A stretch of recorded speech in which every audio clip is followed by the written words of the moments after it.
तो एक बार तो खून का पत्र लिखा गया है और अब की बारी है, अगर इसमें भी कोई सुनवाई सरकार नहीं करती है तो अब की बारी है कि हाथ की एक उंगली कटवा के और काट के मुख्यमंत्री जी को पार्सल करें। कमलेश तिवारी अमर रहे, कमलेश तिवारी अमर रहे,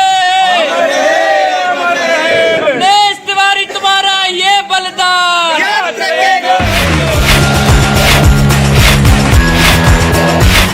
आप देख रहे हैं नेशनल वॉच, खबरों का खजाना। नमस्कार दोस्तों, प्रखर हिंदूवादी नेता रहे और हिंदू समाज पार्टी के संस्थापक स्वर्गीय कमलेश तिवारी की जयंती पर आज खुर्शेदबाग स्थित उनके आवास पर सुंदरकांड के पाठ का आयोजन किया गया और कार्यवाहक प्रदेश अध्यक्ष गौरव गोस्वामी ने अपने खून से लिखा एक ज्ञापन पत्र एसीपी को सौंपा है। दोस्तों, बड़ी संख्या में हिंदू समाज पार्टी के कार्यकर्ता मौजूद थे।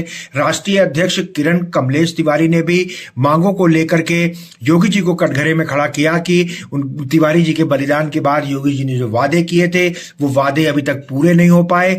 हत्यारे खुलेआम और छुट्टा घूम रहे हैं, पुलिस उन पे कोई कार्रवाई नहीं कर रही है और उन जिहादियों के डर से जो मुख्य गवाह है वो भी छुप करके कहीं बैठ गया है। तो इस खून भरे पत्र में क्या क्या मांगे हैं उसकी हम जानकारी लेंगे और साथ ही किस तरीके से अगर ये मांगे पूरी नहीं होती हैं तो हिंदू समाज पार्टी आगे चल के क्या कदम उठाएगी इसकी भी हम जानकारी लेते हैं। आइए बातचीत करेंगे किरण कमलेश तिवारी और गौरव गोस्वामी। आज का कार्यक्रम जो था, आज वीर अमर बलिदानी हिंदू समाज पार्टी के पूर्व राष्ट्रीय अध्यक्ष कमलेश तिवारी जी की जयंती थी। उसको लेकर आज हम लोगों ने राष्ट्र कार्यालय पर सुंदरकांड का पाठ किया। उसके बाद हम लोगों ने एक पत्र लिखा, खून से पत्र हमने अपने खून से लिखा।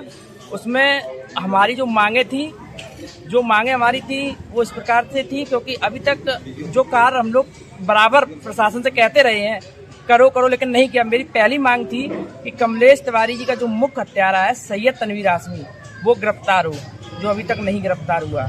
दूसरी मांग मेरी ये थी कि कमलेश तिवारी जी का जो बड़ा लड़का है उसको योगी सरकार ने कहा था कि हम उनको एक सरकारी नौकरी देंगे, जो अभी तक सरकारी नौकरी नहीं दी गई है। तीसरी मांग मेरी ये थी कि कमलेश तिवारी जी का जो केस है जो लखनऊ में पहले चल रहा था, लेकिन उसको उठाकर जिहादियों, कमलेश तिवारी के जो हत्यारे थे जिहादी थे, उन्होंने उनके कहने पर वो केस सुप्रीम कोर्ट से प्रयागराज में ट्रांसफर कर दिया गया।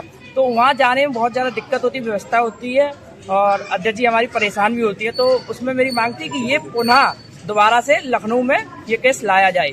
और चौथी मेरी मांग ये थी कि कमलेश तिवारी जी का जो मुख्य गवाह स्वराज जीत सिंह है, जो जिहादियों के डर से भागा हुआ फिर रहा, उस पर पहले सरकारी एक गनर था लेकिन उसका गनर हटा लिया गया। अब वो डर कर भाग रहा है। 3 महीने से उसने गवाही नहीं दी है कोर्ट में।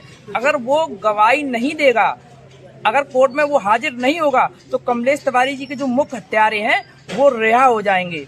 और ये बात हम कई दिनों से नाका थाने में बराबर कह रहे हैं और चौकी इंचार्ज से भी कहते हैं, इंस्पेक्टर साहब से भी कहते हैं, लेकिन कोई सुनवाई नहीं कर रहा है। तो इसको लेकर भी हमारी मांग थी। इसी को लेकर आज हम लोगों ने ये प्रदर्शन किया था और ये जो मेरा खून पत्र वाला जो ज्ञापन था ये हमने एसीपी के माध्यम से, लखनऊ जिला प्रशासन के माध्यम से मुख्यमंत्री जी को भेजा है।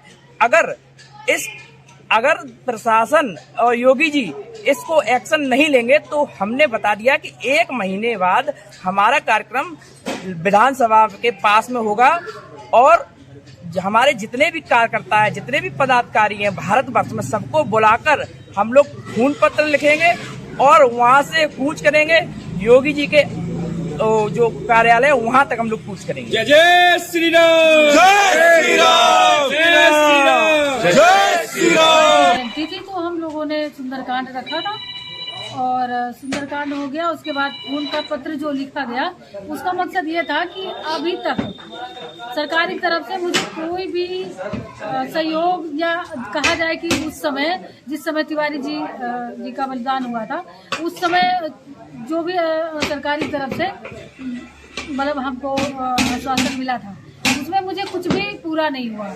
और देखा जाए तो इस समय हमारा प्रयागराज में केस चल रहा है और वो भी इस समय चल रहा है जबकि भाजपा सरकार के होते हुए फिर भी सुप्रीम कोर्ट से हमारा केस ट्रांसफर हो गया। इलाहाबाद, और ये प्रयागराज में हमारा केस ट्रांसफर हो गया, तो वहाँ जाने में मुझे कितनी असुविधा होती है, पैसे भी खर्चा होता है, और मतलब ये भी डर लगता है कि बच्चों को अपने भेजेंगे वहाँ पे क्या होगा, ये भी मुझे मतलब कि परेशानी रहती है। सोच के मुझे डर लगता है कि आज हमारे साथ घटना हो गई 5 साल पहले, और फिर ऐसी घटना ना हो जाए, क्योंकि मुसलमानों का जितने भी आतंकवादी हैं उनका कोई भरोसा नहीं है। जी, क्या क्या आश्वासन उस समय आपको सरकार से मिले थे? उस समय मिला था कि तिवारी जी के बड़े लड़के को नौकरी होगी, और इनका केस जो है फास्ट ट्रैक में चलेगा, वो भी कुछ नहीं हुआ था। फास्ट ट्रैक में तो इस समय जब चला, जब हाई कोर्ट ने आदेश किया है लोअर कोर्ट का, तब उसने जो है फास्ट ट्रैक में चला है, जबकि सरकार की तरफ से कोई मुझे उसके केस के लिए संतुष्टि नहीं मिली। अगर अभी भी शासन प्रशासन आपकी बातों को नहीं सुनता है तो क्या कदम रहेगा आगे? देखिए, शासन प्रशासन तो 5 साल हो गया, अभी तक नहीं सुना है, लेकिन अगर आज हमारे बेटे को नौकरी मिल जाती तो मुझे जो इस समय परेशानी मिल रही है, ये परेशानी मुझे नहीं मिलती। हम सबसे गुहार लगाते हैं, मुझे कुछ नहीं चाहिए, मुझे अपने पति का केस लड़ने के लिए आप लोगों से मदद चाहिए, क्योंकि हमको सबसे ज्यादा मेरे केस है, पार्टी है किनारे, सबसे पहले हमारा केस, उसके बाद हम पार्टी लड़ते हैं। तो अगर केस हम नहीं लड़ पाएंगे तो हम कुछ नहीं कर पाएंगे, मुझे उनको न्याय दिलाना है, इसलिए हम सभी से निवेदन करते हैं। सरकार की तरफ से मुझे कोई उम्मीद नहीं है, कोई मतलब जो भी हमारे आश्वासन मिला था उसमें कोई मुझे कुछ नहीं मिला। जय किरण जी, अगर इसके बाद भी नहीं सुनवाई होती है तो जैसा आप अपने एसीपी से कहा, तो क्या कार्रवाई आगे करेंगी? देखिए, मुझे तो जो प्रशासन की तरफ से उम्मीद है कि स्वराज का बयान हो जाए, क्योंकि हमारे केस में लचर व्यवस्था बहुत चल रही है बयान न होने के कारण। स्वराज का बयान हो जाए तो प्रशासन की तरफ से है, वो प्रशासन दिलवा देगा। जो सरकार की तरफ से मुझे मिलना है वो है कि हमारे कम से कम हमारा केस वहां से ट्रांसफर हो जाए लखनऊ, जो मुझे असुविधा हो रही वो असुविधा ना हो। और जो मेरे बेटे को नौकरी के लिए बोला गया तो नौकरी नहीं मिली, जबकि हाई कोर्ट में मैंने इसके लिए बेल भी डाली, मतलब केस भी डाला था, तो उसपे भी हाई कोर्ट ने आदेश किया था कि 3 महीने में ये जो है नौकरी के लिए सरकार की तरफ से नौकरी मिलनी चाहिए, लेकिन उसपे भी कोई सरकार संज्ञान नहीं ले रही है। तो एक बार तो खून का पत्र लिखा गया है, और अब की बारी है, अगर इसमें भी कोई सुनवाई सरकार नहीं करती है तो अब की बारी है कि हाथ की एक उंगली कटवा के और काट के मुख्यमंत्री जी को पार्सल करें।